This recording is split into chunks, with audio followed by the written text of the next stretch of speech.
So I hope you all had a good week, and I'm well, and things are all right. We don't have, last few days, we don't have any new case of COVID-19. So that means good news. And weather here is excellent. This year, definitely, so far we have less rain. And but overall, the weather is really good. Less rain, but whether that's good or bad for the farmer, I'm not sure. Anyway, okay. Thank you. So we will start the session. Geshe, I'm going to mute everyone. Yeah. Oh, yeah. So today we are going to start to read a new text, which not very long, but very, very relevant to our everyday Dharma practice. So therefore, I'm looking forward to read that text with you. But we will start with the same, the setting our positive motivation with the refuge and the bodhicitta, the recitation. Then we will once again say, the Charesic mantra. Then I will start to read the text. Then we'll conclude with the 21 Thara prayer recitation and the dedication. So structure will be the same. Overall, it will last about hour, 15 to 20 minutes. Start with the motivation and the mantra recitation, the actual reading the text, then the dedication. So we all know very well from our own experiences the importance of having a positive, a constructive mental state, which makes huge difference in our activities, daily, day-to-day life activities. Then, of course, for the long-term activities such as the spiritual journey that we have started. And among the many different positive and constructive, the motivation that we can set. But here our, the activity is, the sharing the teachings of the Buddha, and within that specific, the text, which belongs to Mahayana text. Within the Mahayana, in this case, more, towards the Vajrayana practice. So therefore, our intention should be set according to the action or the activity that we are going to participate. That means, holding the mind, taking refuge in 3 jewels, and also, the experiencing the altruistic awakened mind, bodhicitta. These two, the very constructive, very important mental states as our main motivation or the intention to participate this gathering. And holding the mind, taking refuge in 3 jewels will become very strong and very, very strong and very clear when we have the clear and the detailed understanding of the nature of our current unenlightened existence, and the understanding of the qualities of the three jewels. When we have these two understandings, these two realizations, then taking refuge in three jewels will become quite natural. It will become, it will occur naturally, quite spontaneously. So therefore, I'm sure many of you do this, every now and then, they reflect on, contemplate the nature of our unenlightened existence, particularly relation to the Buddha's first teachings, and within that, the first two noble truth of the dukkha, and the noble truth of the origins of the dukkha. Apply those two, the teachings on these two noble truths. Try to reflect on our own, the existence. Though this existence, human existence, is a very, very, capable and has great potential. Yet still it is not free from dukkha and origins of dukkha. Not only this current life is not be free from these two, coming, if we don't act, now coming, the lives, we don't know. We have no certainty what kind of life that we are going to have. So that is, and then, reflecting on the Buddha's, the last two noble truths of cessation, and the noble truth of origins, and noble truth of the path that leads to that cessation. Reflecting on those two, the noble teachings on those two noble truths, then we'll have a clear understanding of the qualities of the three jewels, Buddha, Dhamma, and Sangha.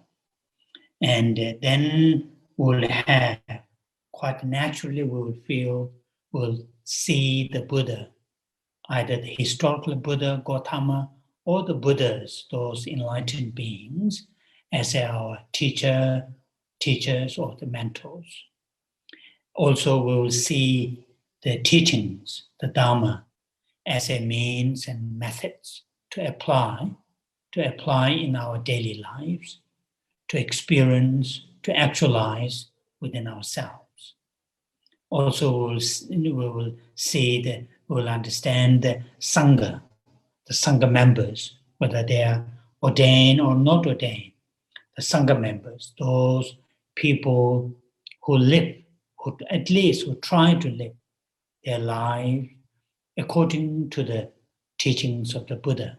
Those Sangha members as a, spiritual friends, supporters.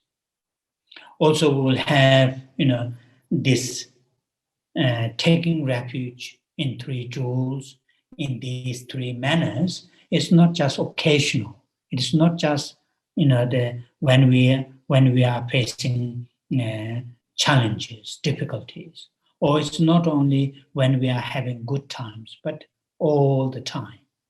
Something for the long term, until that ourselves and others be free from dukkha and the origins of dukkha.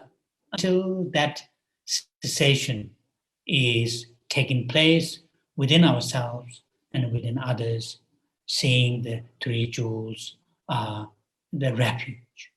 So that mind is really something very, very important to, to have. Not only at the beginning of the class, not only in the beginning of our daily practice, all the time, either very consciously or in the subconsciously, and that is something important. And then the second, the important mental state here is the altruistic awakened mind, bodhicitta.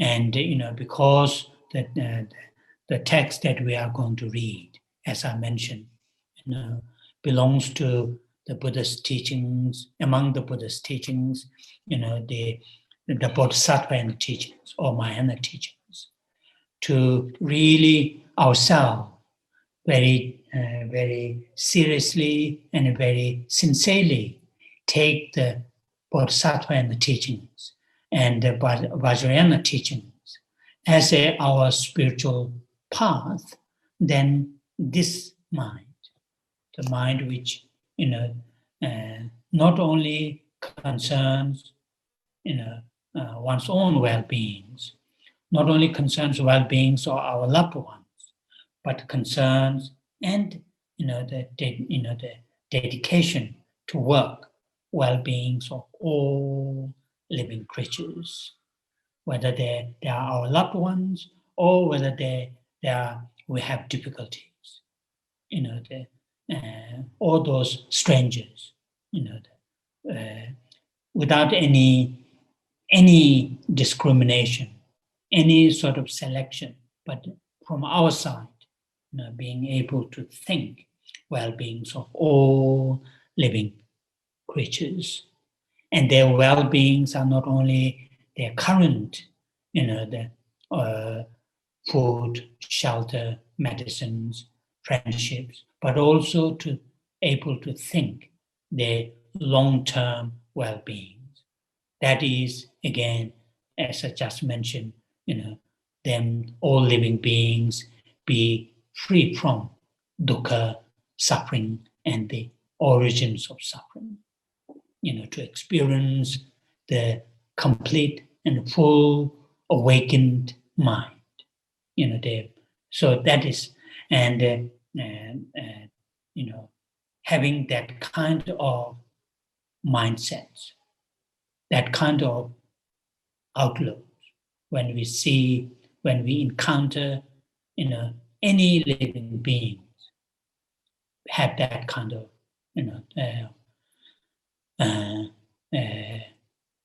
dedication to work for the sake of all living beings.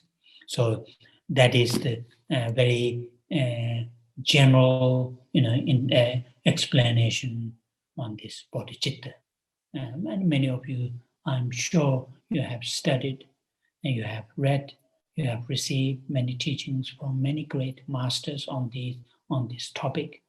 And this is something, not only when we are at the beginning of the class, not only when at the beginning of our daily practice, but again, all the time, try to bring that mind, even if it isn't just at the mental level. Sometimes we feel, oh, it is just in the mental level, not really doing, actual action.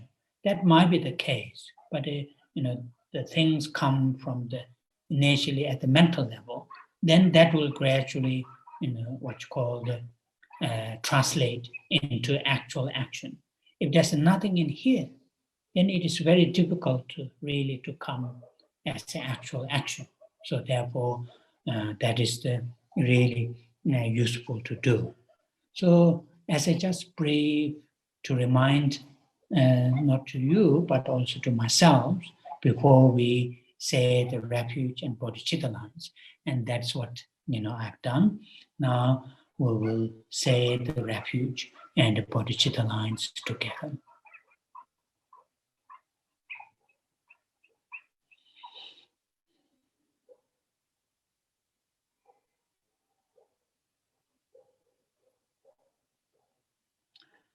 Sanje Chödang Tsoji Chonam La Changju Pado Dane Gyabso Che Dagi Jinso Jibe Tsonamaji Dola Penje Sanje Dobara Sho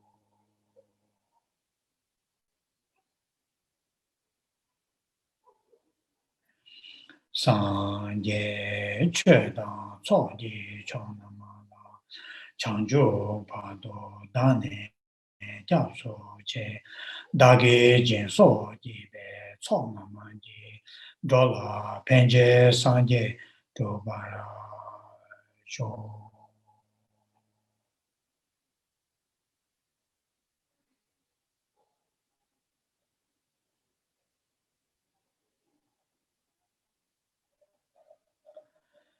Sanje Chödang Tsoji Chonama La Changju Pado Dane Gyabso Che Dagi Jinso Jibe Tsonama Ji Dola Penje Sanje Dobara Sho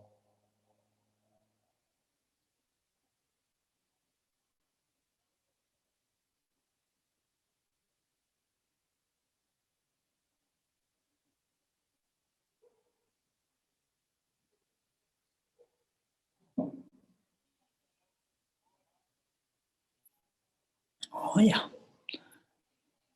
Now we will say Charisic mantra Om Mani Padme Hum together. And I've mentioned before, while we are saying the mantra,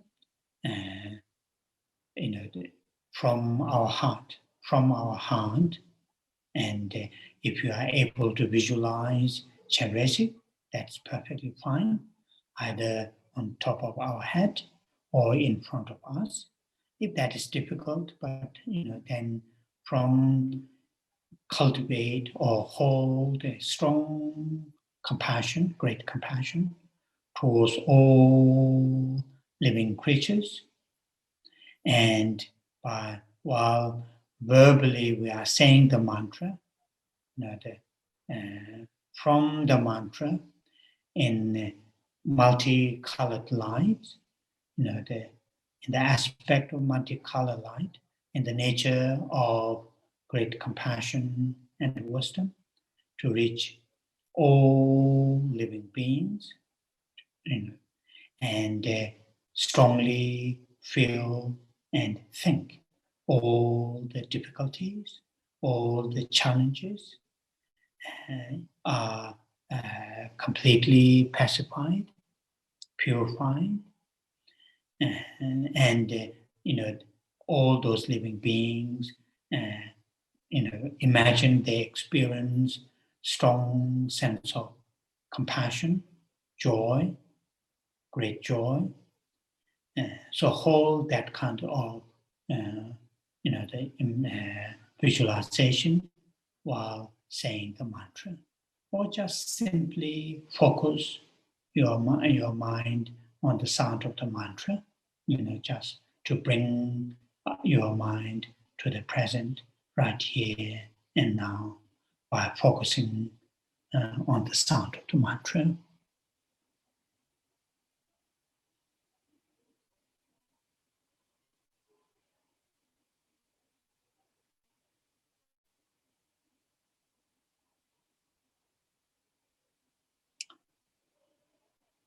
Om Mani Padme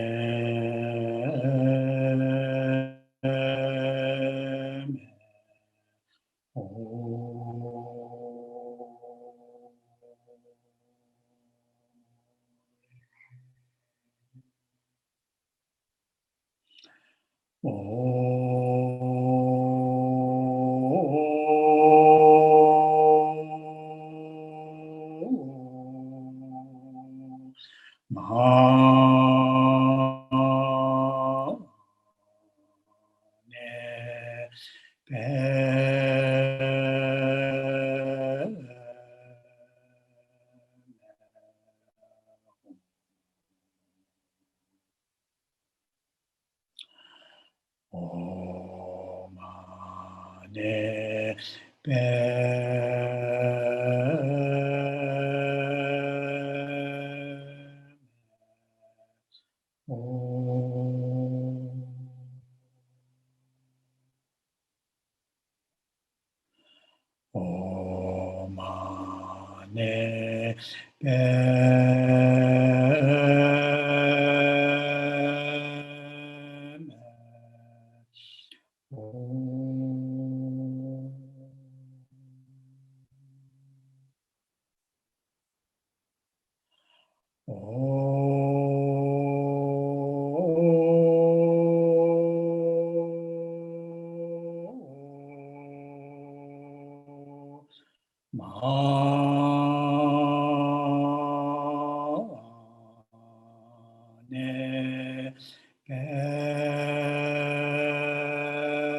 Oh, yeah. Thank you.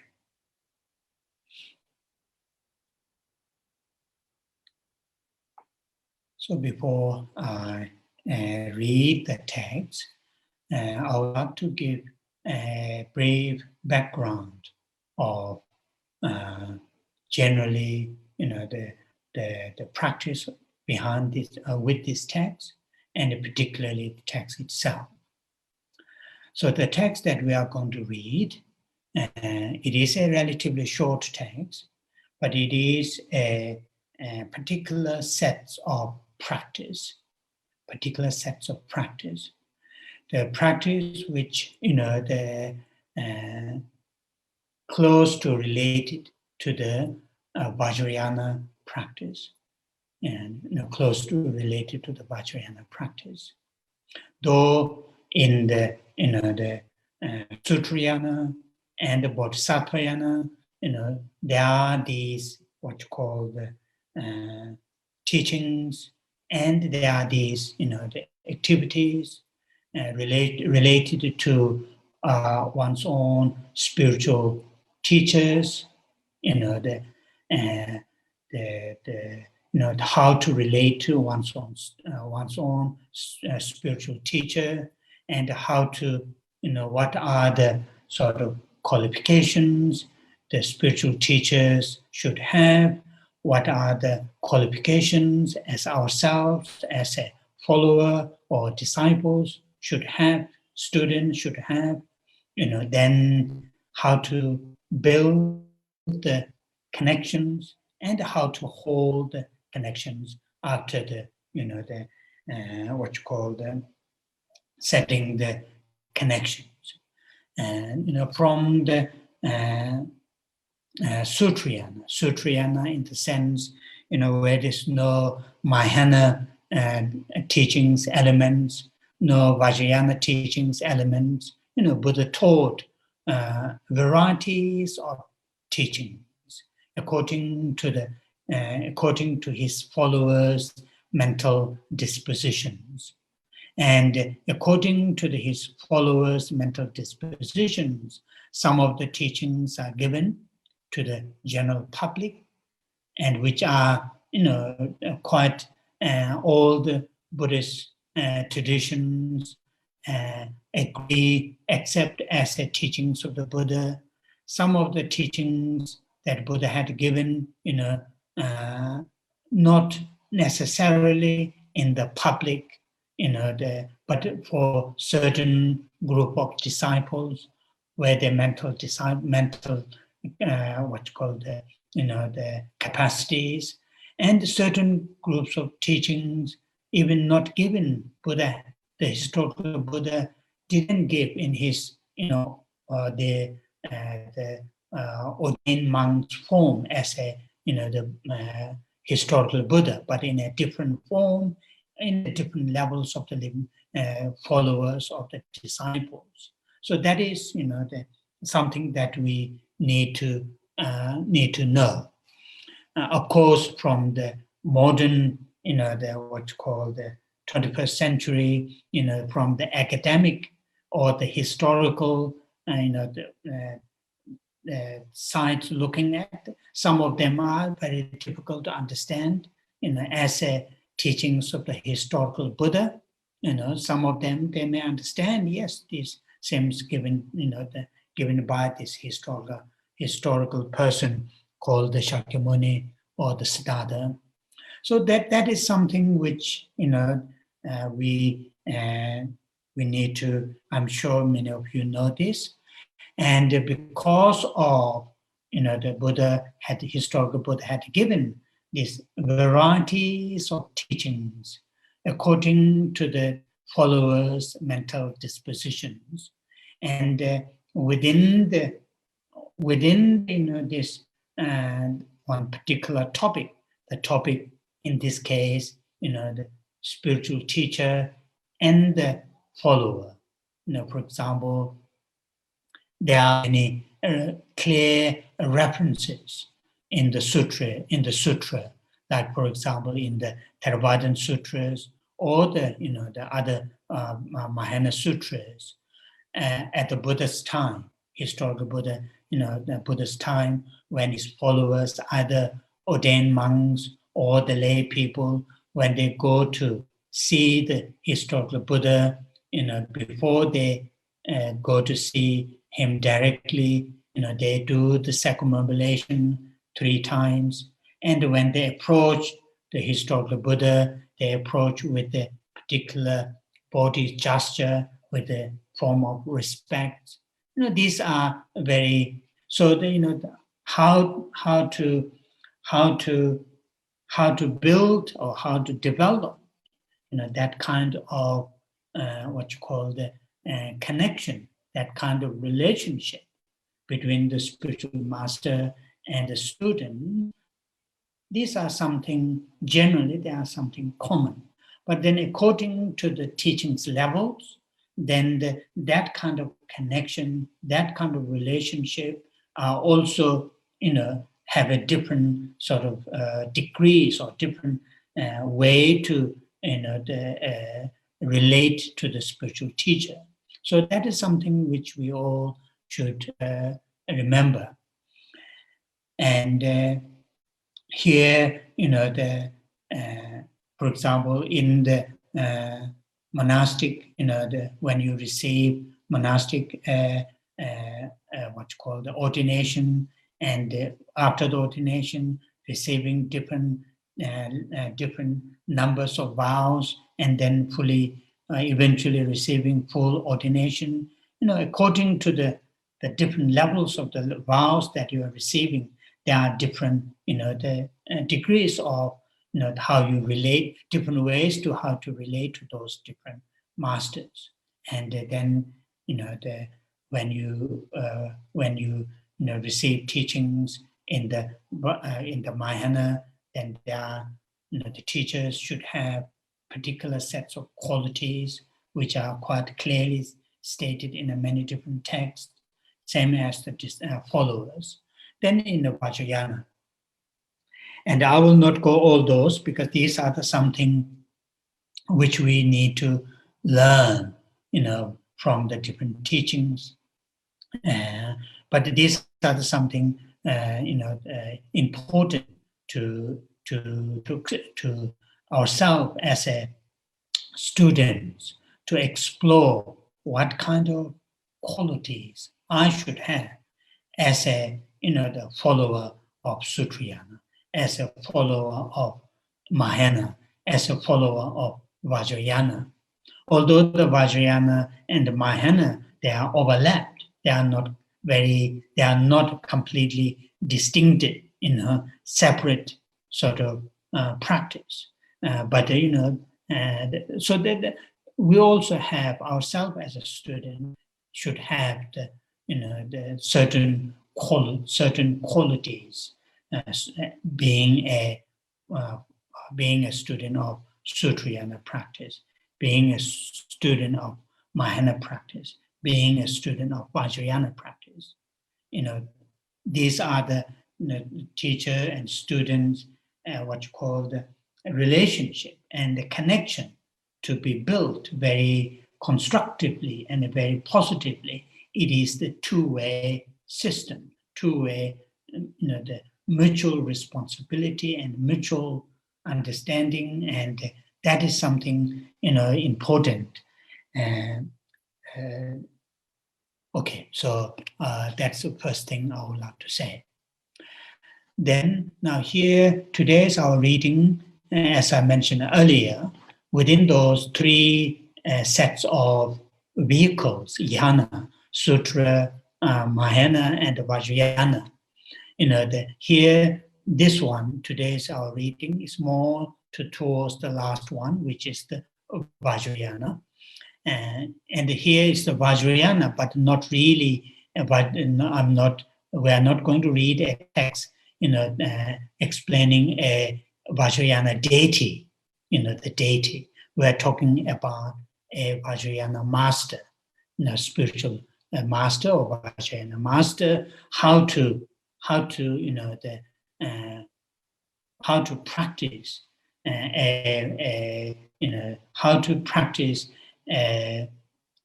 sets of practice related to the Vajrayana master.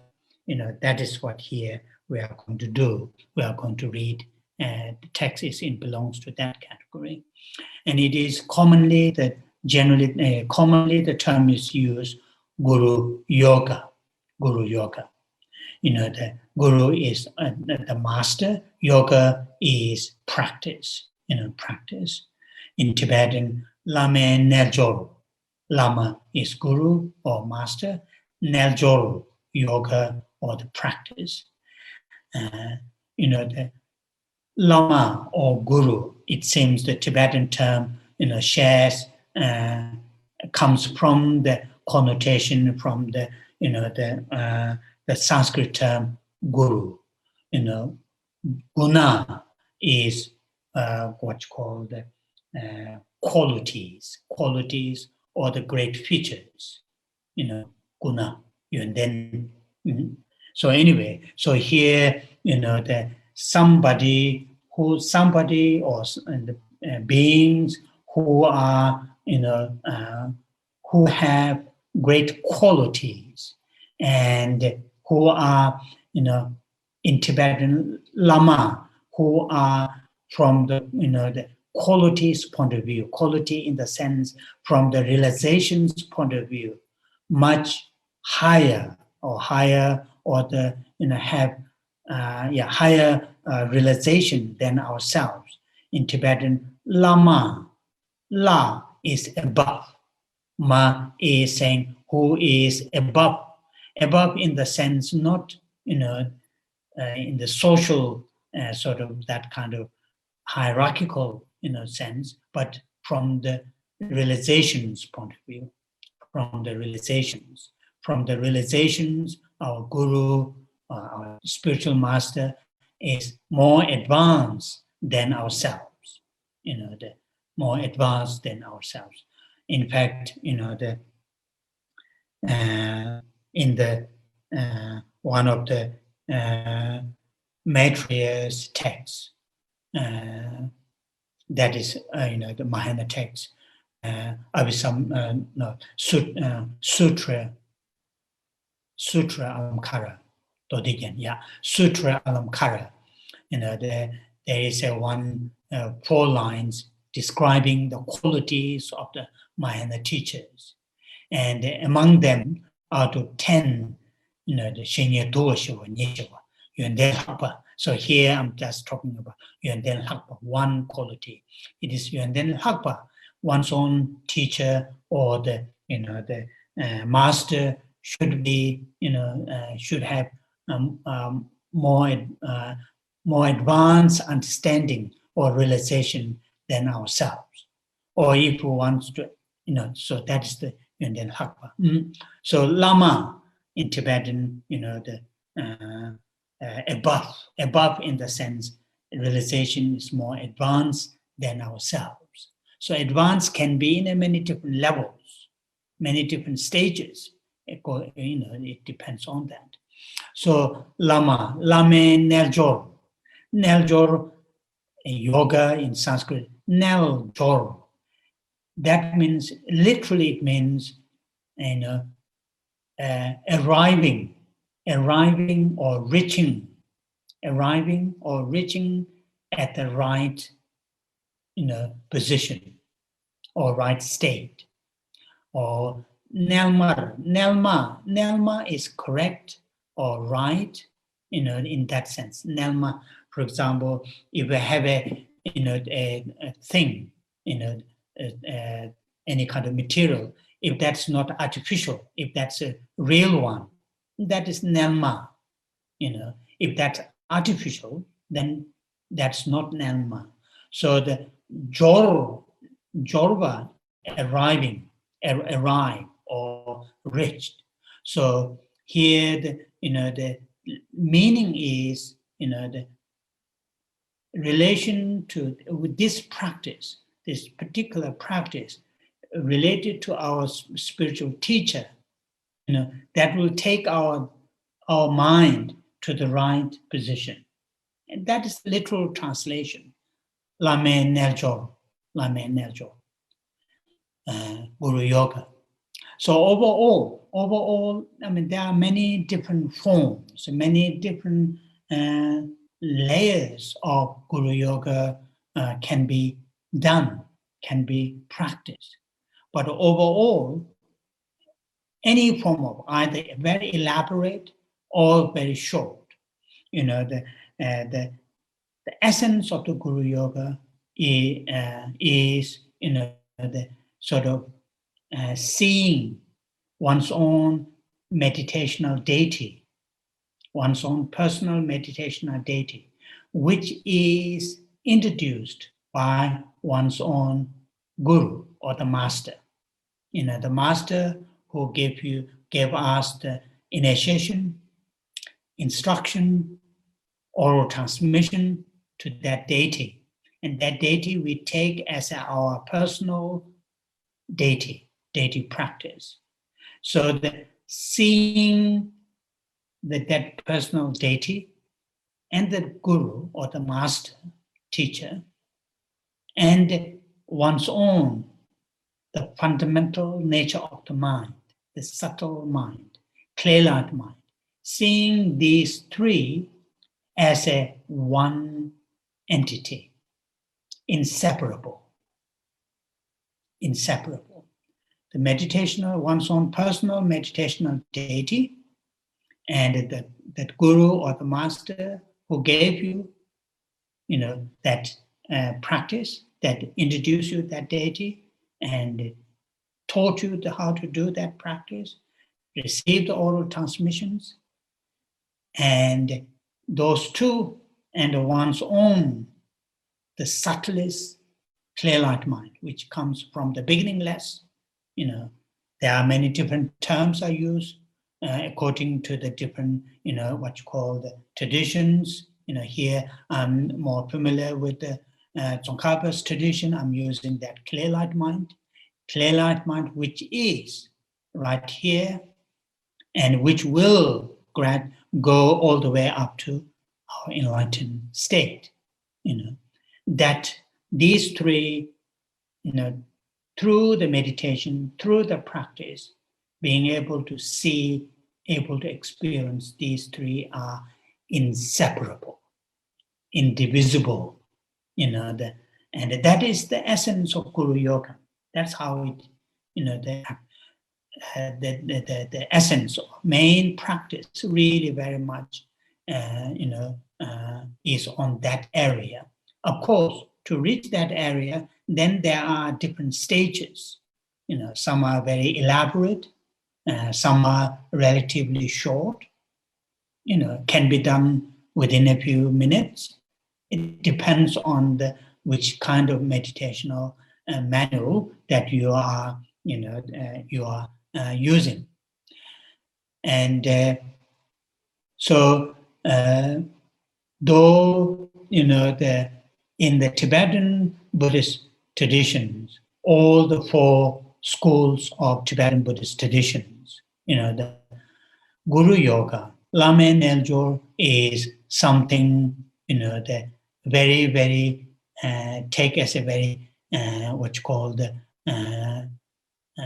essence or the core practice. All the four schools of Tibetan Buddhism, particularly people who have already received initiation, highest yoga tantra initiations, then all the four schools of Tibetan Buddhist traditions, Guru Yoga, Lama Tsongkhapa will take as a core, one of the core practices. For example, in the Gelug tradition, I'm sure many of you who have received, the highest yoga tantra initiation, many of you either short version or longer version of 6-session Guru Yoga. I'm sure many of you do this, or Kala Chakra 6-session Guru Yoga, or some other 6-session Guru Yoga.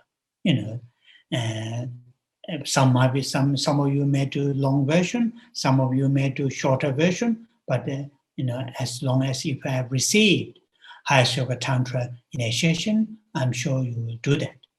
So that indicates, that in all the four schools of Tibetan Buddhist tradition, the guru, people who have received, some people won't receive, won't take the highest yoga tantra initiation, then that's the difference.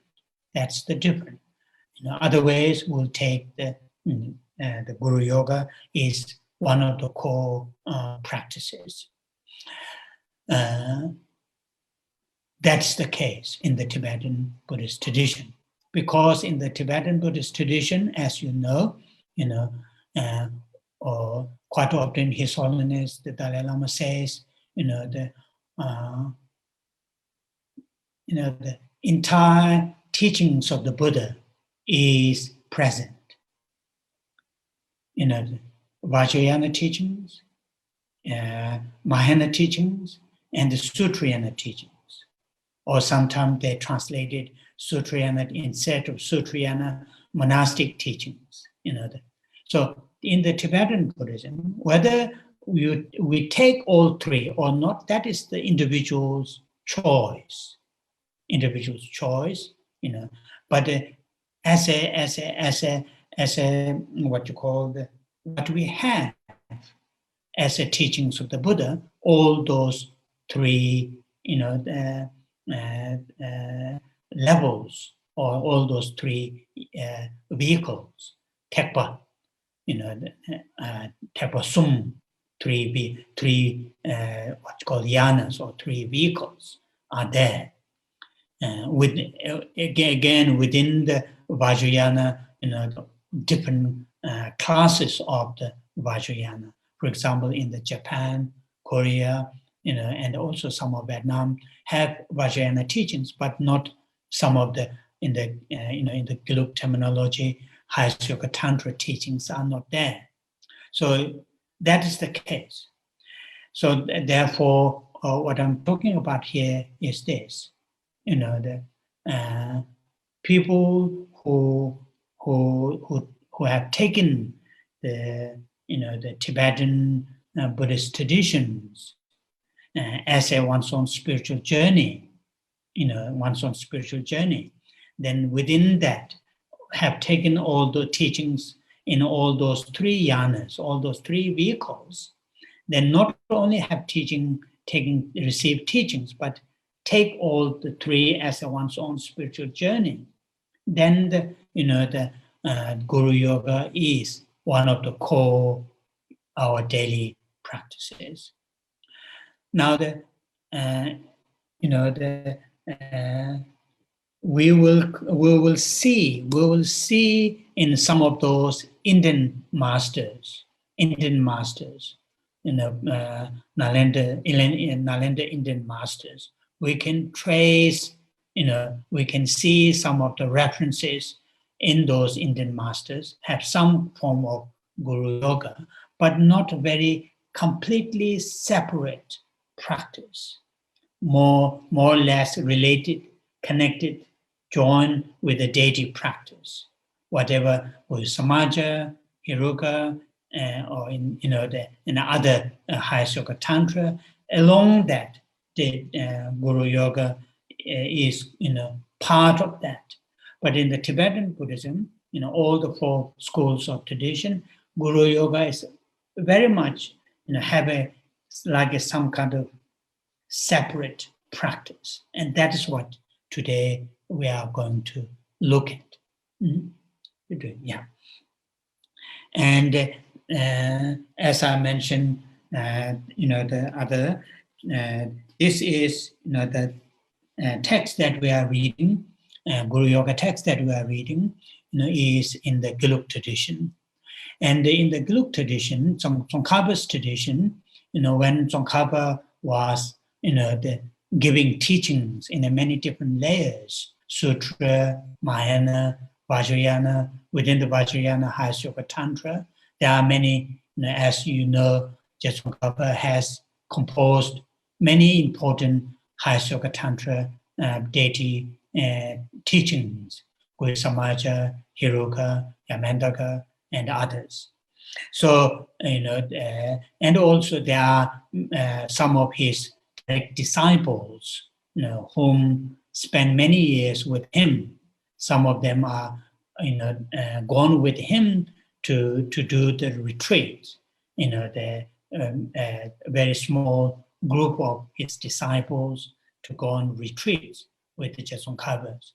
So, there are several these kind of direct, the teachings given to his direct disciples. Among those, particularly I'm talking about Guru Yoga. Among these, there are two what you call the, widely spread in the Gelug tradition, widely spread two Guru Yoga practice too. And our reading is the shorter one. Our reading is the shorter one. And this is, the Geshe Tsongkhapa had given to, the what you call the his one of his direct disciple, to what is his name, Gyujen Sherab Singye, one of his direct disciples, and Gyujen Sherab Singye, when later part of the Geshe Tsongkhapa's life, one time when he was giving teachings in near Sera, where the Sera, in Tibet, and then among his students, Geshe Tsongkhapa asked, who will be the person going to hold, what you call the teachings of the Guru Samaja, or the Vajrayana teachings. And he asked in the public once, twice, and eventually among his disciples, this master called Gyujen Sherab Singye, he stand up and make 3 prostrations, and he said, I will hold the Vajrayana teachings that you have given. So that master and Geshe Tsongkhapa was very pleased, although Gyujen Sherab Singye wasn't one of the outstanding, the students among his great students, but others didn't, take that responsibility, and he stood up, and then right there, Geshe Tsongkhapa had given to Gyujen Sherab Singye a small statue of Guru Samaja. Yeah, and Guru Samaja text that Geshe Tsongkhapa has written, and several other, the spiritual element things, and one tanga, Kalapa tanga, given to him. So Geshe Tsongkhapa said, I'm very pleased you, take this responsibility. So this master, after taking the responsibility, and then, he followed Geshe Tsongkhapa's teachings, and then he went towards, from Lhasa towards the, what's called the West Zhang region, which is not very far from still central Tibet, called a region called Zhang. There he started his first, what you call the, not really as a monastery, but a small giving some teachings, but Guru Samaja teachings, start a group that is called Segyu Tasam. That's the first Geshe Tsongkhapa's, tantric, what you call the monastery, started by this master. And that monastery, the second abbot of that monastery, who is called Ganden Hla Gyama, 1402, was born in 1402 and passed away in 1473. And this master, Ganden Hla Gyama, who wrote the text that we are going to read today, text that we are going to read. And he was Ganden Hla Gyama. He has another name, Donakpa, Ganden Hla Gyama, Donakpa, the words of Ganden Hla Gyama. So, who was the second abbot of that tantric monastery established by this the other master who took the responsibility of, also who started the Lower Tantric College, currently established here in not very far from here. So in Gelug tradition, there were two Tantric colleges.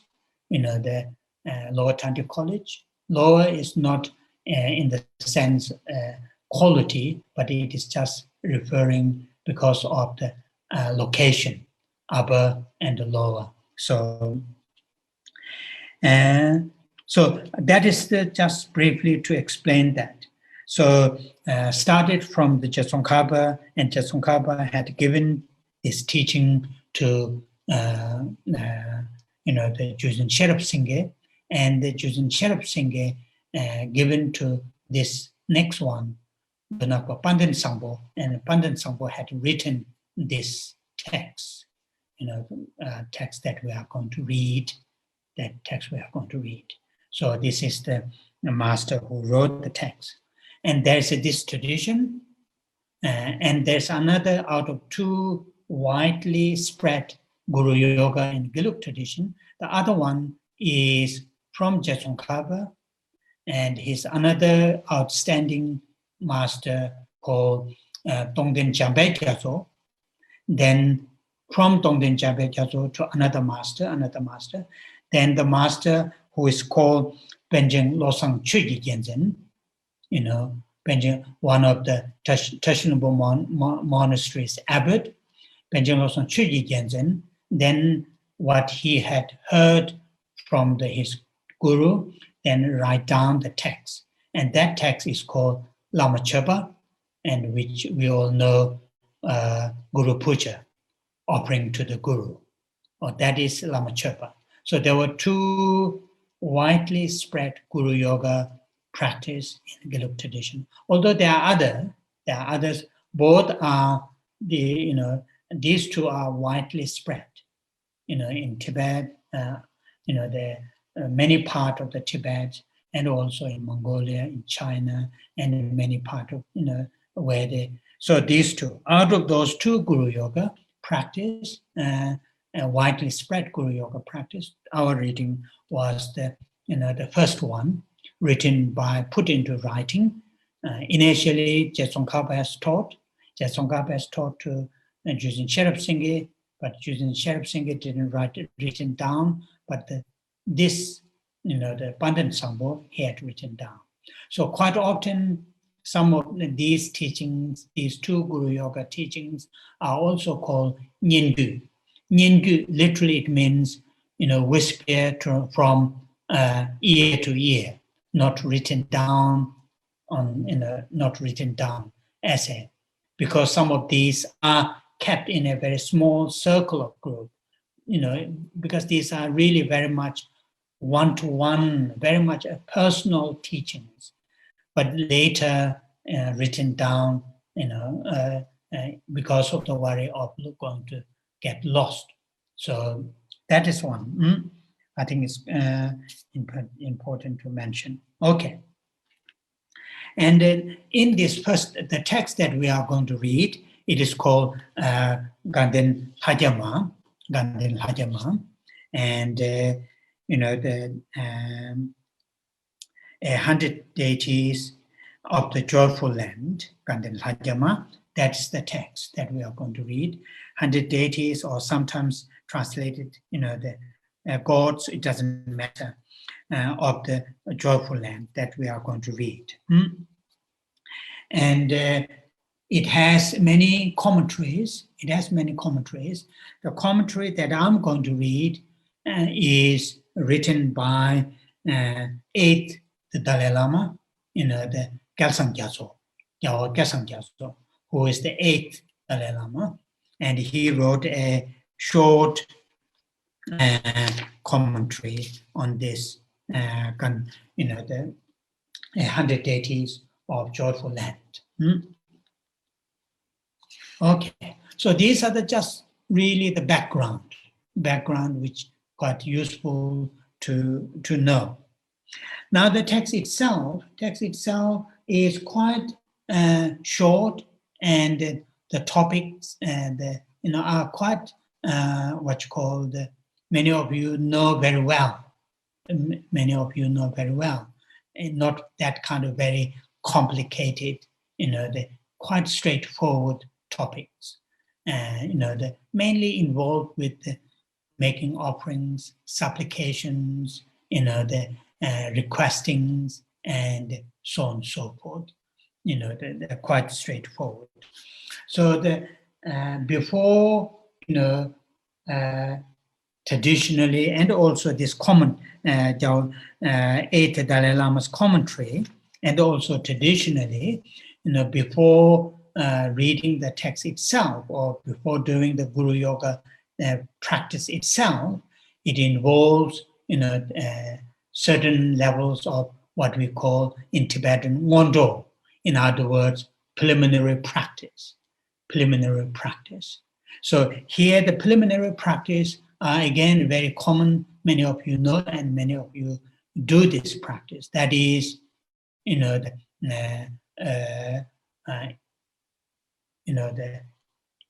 visualizing refuge field or refuge tree, or whatever you call a refuge, tree or refuge field, gyabul, and then taking refuge, generating bodhicitta, then maybe meditating on 4 immeasurables.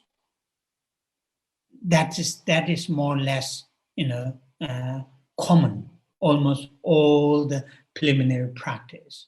Or you can do with some form of, what you call the purification. It is up to the individuals how elaborate you want, or you have time. The mainly in terms of the preliminary in the sense, before engaging actual Guru Yoga practice, making our mind ready to engage in that particular practice, in this case, Guru Yoga. Preliminary, sometimes we take as oh, this is preliminary.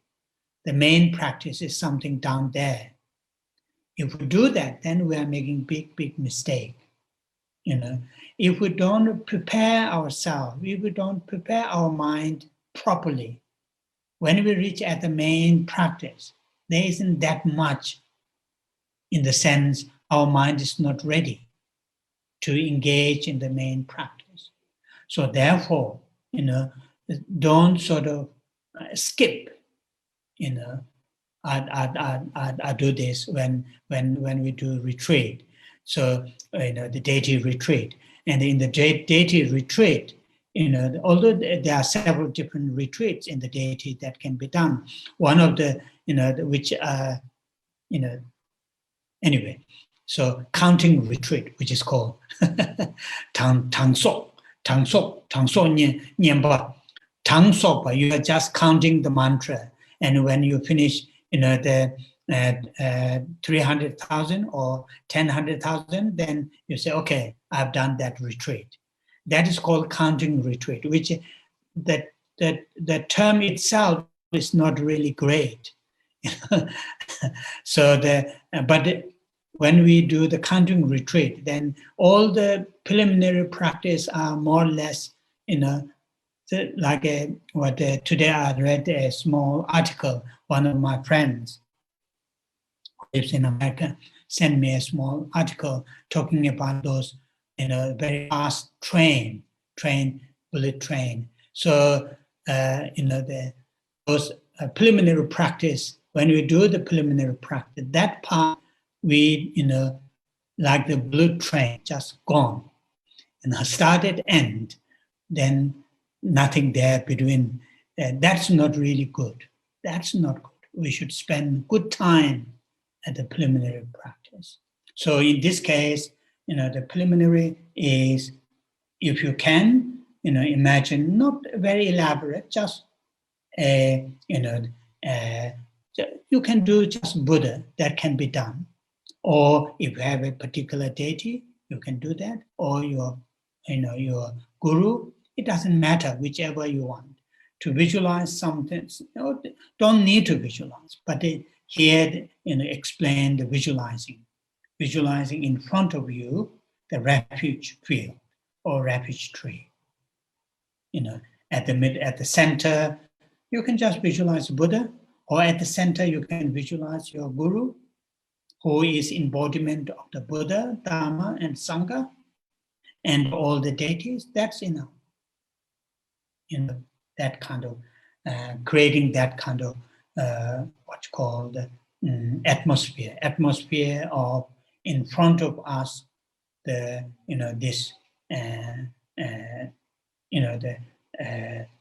Buddha or the Guru is present.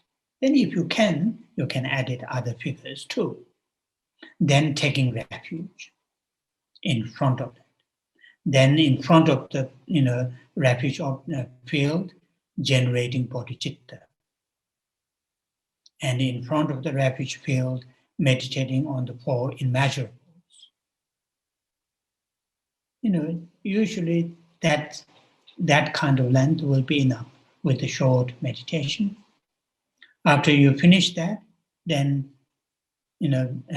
visualize that your refuge field dissolve into light, and that light dissolve into yourselves. Then feel you receive all the blessings, inspirations to do in this case, Guru Yoga practice. So that will be very, then when we start, in this case, Guru Yoga practice, will be very, very nice. And that is what here, the 8th Dalai Lama explained that, explained that. I will not go all the detail,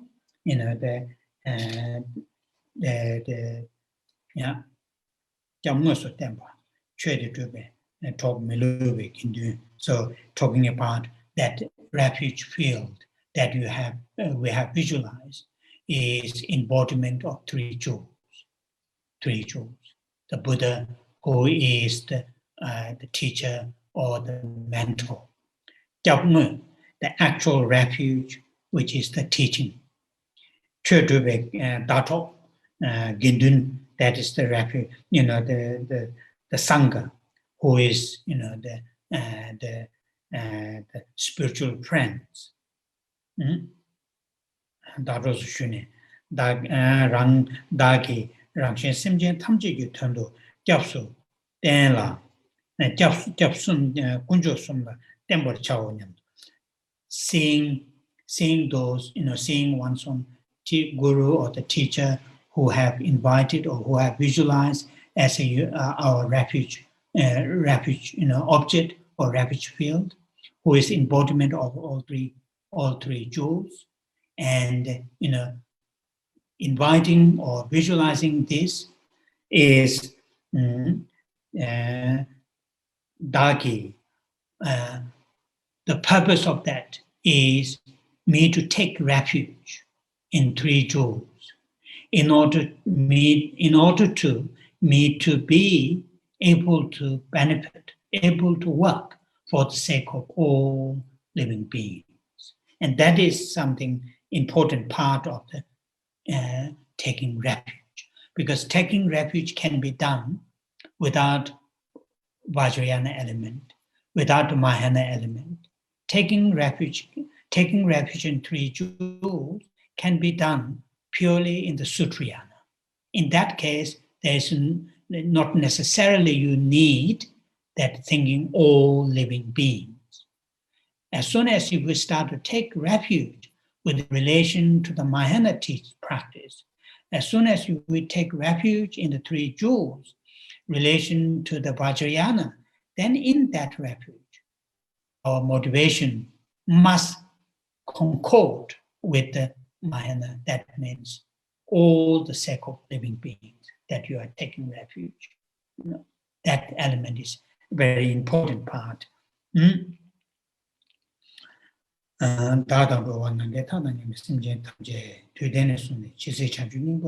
So then if you have refuge lines to say, say it. like today's at the beginning we say those 4 lines, or some of the some of those beautiful, in this case saying Dadan Rowanam Getan, I myself and the all living beings as as far as entire space, we all take refuge in the Pandalama Tampanamba Japsucho, take refuge in the Guru, take refuge in the Buddha, Buddhists take refuge in Dharma, take refuge in Sangha. That is. So quite often when we take refuge, associate with the Vajrayana practice, then it is quite useful to include, take refuge in Guru, take refuge in Dharma, it's Buddha, take refuge in Sangha, Dharma, and take refuge in Sangha. As many of you are familiar with, offering in the Guru, Lama Tsongkhapa Guru Yoga, Namo Guru Be, Namo Buddhaya, Namo Dharmaya, Namo Sanghaya. And that is what those, in the Vajrayana practice, when you do the Vajrayana practice and taking refuge associated with the Vajrayana practice, then it is good to include, the taking refuge in Guru, and taking refuge in Buddha, taking refuge in Dharma, taking refuge in Sangha. So there will be, and that is something quite useful to do, because particularly our today's practice, main practice, is the Guru Yoga practice. Then it is good to, right at the beginning, to bring one's Guru and the taking refuge. So, it doesn't matter whether we say the words or not. If we say the words, sometimes quite useful, say it, hear it, think. That is useful. Sometimes when we say, the saying words is not that important, just meditation is important. And one of my teachers used to say, if you do that, it is true, meditation is important, but without the words, if you say, I'm going to do the meditation, you may end up completely empty-handed without having both. And I agree with him. Sometimes for us in Tibetan, there is one particular expression, Tönji gabu seki karwala. Tönji gabu, tön is the meaning. Gabu is those old, this is the analogies or, the metaphor. The old person, which is the meaning. Seki karwala. Sik is the word. Karwa is the walking stick. Tönji karbu seki karwala. So for us, beginner, sometimes it's quite good. Based on the words, then we can, word by word, we are able to meditate on the meaning. So in other words, those old people, when they need to walk, they are dependent on the walking stick. Through the walking stick, they are able to walk. And like that, for us, initially, yes, meaning is the important. Meditating on meaning is important. But if we have words that help us to do it, so that is sometimes quite useful. Say the words and hear it, then think. When you say, I take refuge in Guru, I take refuge in Buddha, I take refuge in Dharma, and I take refuge in Sangha. Or if you are able to say like those little bit elaborate, I and all living beings, as vast as the space, we all take refuge.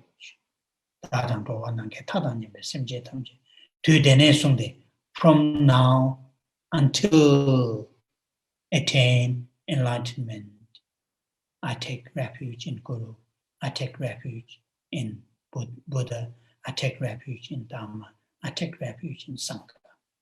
That helps when you do that, bring all living beings. Like, when you say, you imagine all living beings are saying the same thing. That will bring the mental, develop strength.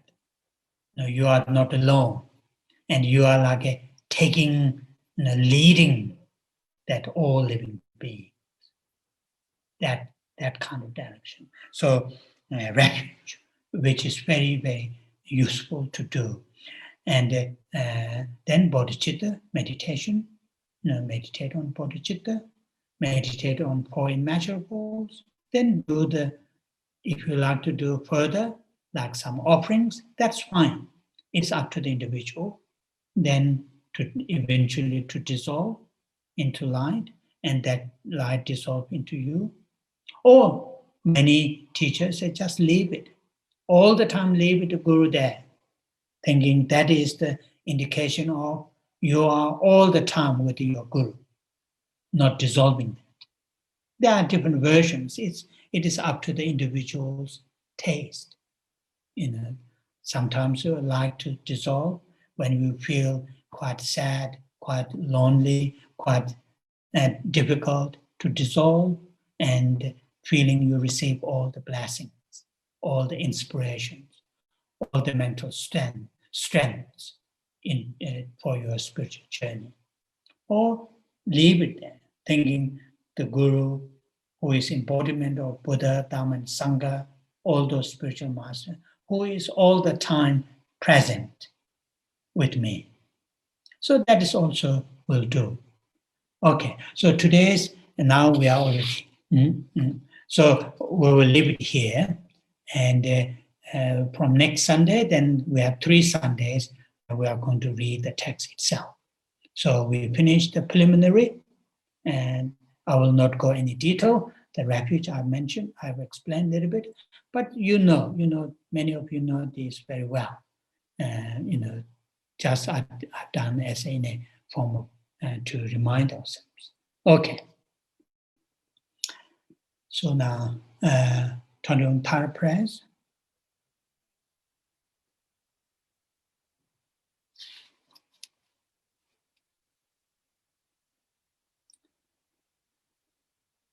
Om Je Tse Ma Pama Droma La Cha Tse Chanze Droma Nyuma Pama Jene Geji Bodan Tama Jiden Sumgwe Chuje She Kesa Jewa Lene Joma Chanze Tonge Tawa Gendo Kawa Jene Zigbe Shem Kama Tongda Soba Namaji Rabdo Chewe Rabara Ma Chanze Sengwe Chone Ke Peme Chane Nambara Ke Jemba Tsudu Kato Shewa Soba Samde Juni Chanze Dejin Shebe Zoda Taye Nambara Jawa Chema Malu Paro Jimba Tobe Jawe Seji Shindu Tema Chanze Doda Rahon Yege Doda Choda Namga Kama Jide Tombo Shabji Nende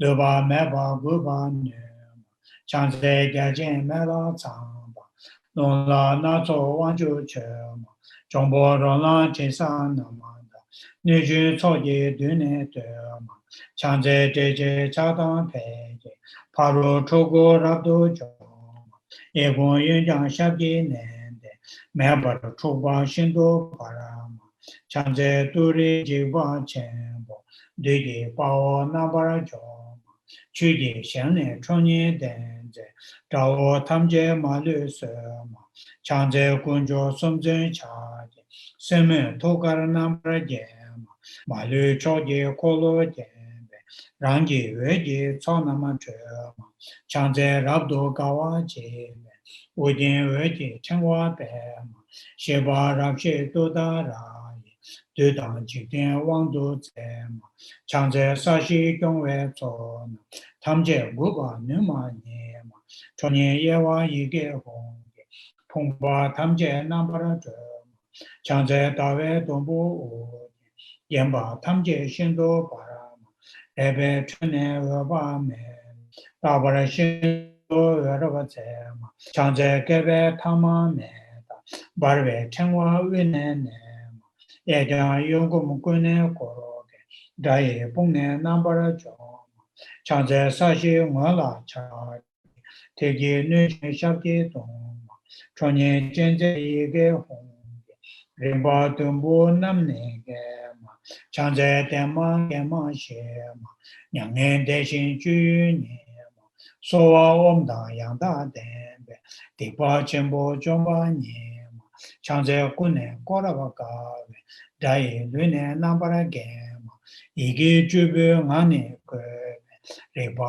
Hongle Joma Nema, Changze Turi Shamne Dabe, Honge Nabe Sabe Nema, Rera Menda Radang Beje, Jikden Somna Yewa Nema, Changze Pai Soye Nabe, Reda Dajen Chana Nama, Dara Nijue Peje Yege, Duna Malu Bane Sema, Changze Lai Sonam Jeba, Hadang Miam Ji Dema, Gune Koja Gawa Ji, Zeda Melava Ngemba Sema, Changze Nima Dawa Je, Jini Pola Verava Sema, Hara Niju Dudara, Shindo Chabu Rimne Sema, Changze Tini Somnam Gube, Shive Todan Yanda Dema, Dudan Ronglang Nijun Sona, Chomba Turi Abjo Nema, Zawe Ngati Deba Deba, Changze Wane Nishu Zang.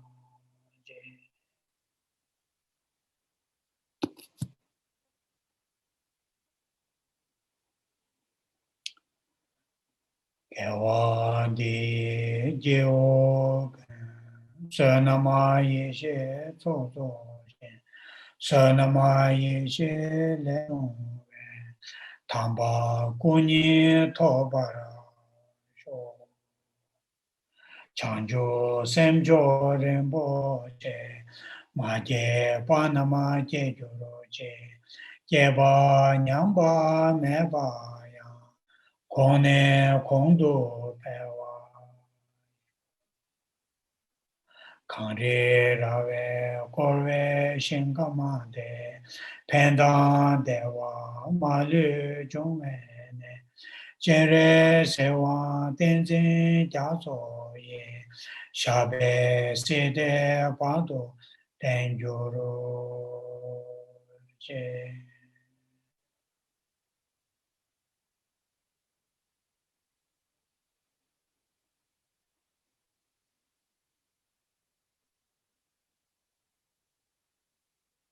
Oh, yeah. Thank you. Thank you very much. And as many of you know, this Tuesday, 6th of July, is His Holiness Dalai Lama's birthday. And I'm sure many of you do some celebration.